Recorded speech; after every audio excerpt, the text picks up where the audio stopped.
Magandang hapon po mga kakabsat, taglamig na dito sa amin at may kinikrave na naman si Jess na popular comfort food ng mga Ilocano.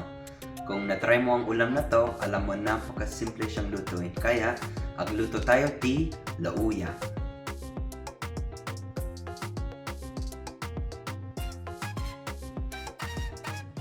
Ang gagawin muna, pakuluan muna natin itong pata. Lagay sa mainit. Tapos, lagyan mo din ng tubig. Madaming tubig kasi masabaw. Siguraduhin natin na nako-cover lahat ng pata natin. Ganyan. Antayin lang natin kumulo tapos tanggalin natin yung dumi sa ibabaw niya. Habang inaantay natin kumulo ang pata, hugasan natin ang kanin.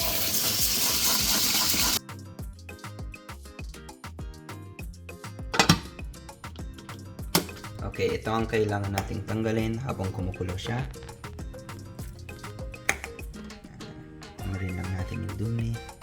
Yan, pag ganito ang itsura niya, wala nang impurity. Okay, pwede nang lagyan ng seasoning. So, ito ang ilalagay natin, isang buong sibuyas, itong crushed garlic, bay leaves, paminta, itong peppercorn ang gagamitin, tapos 2 cube ng pork, nor cube.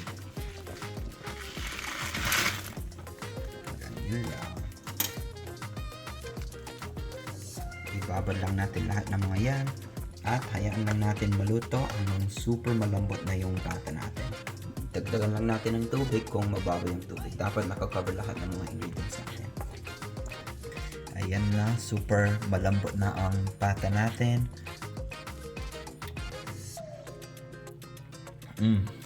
Sobrang malasa na din yung sabaw. Kaya last na, dagdagan natin ng gulay, itong patatas natin, tsaka itong repolyo. Isang buong repolyo yan.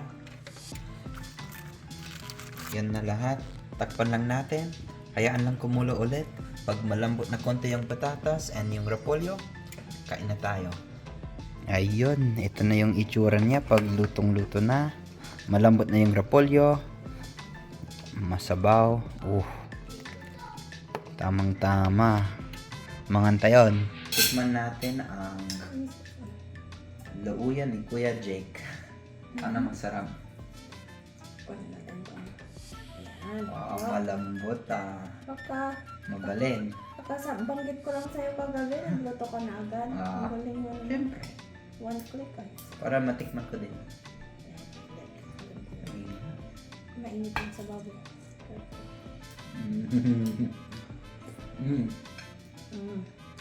Naimas. Naimas. Oo. Tignan ko nga.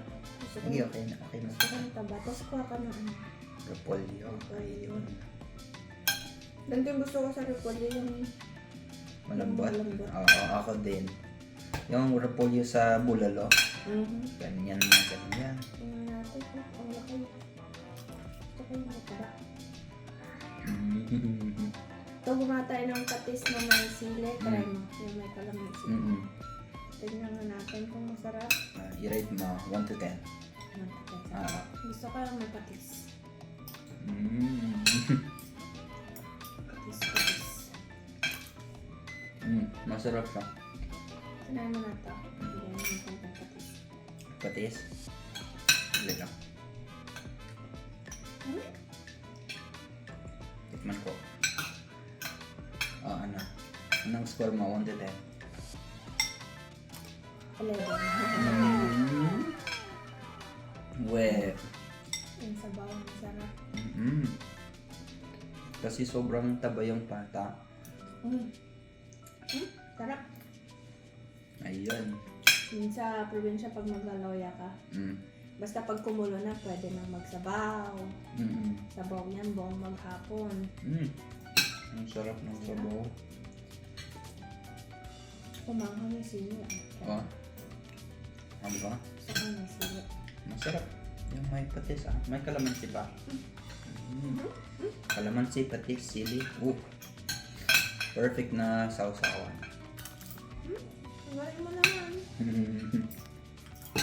Galing ka malakay. Pwede?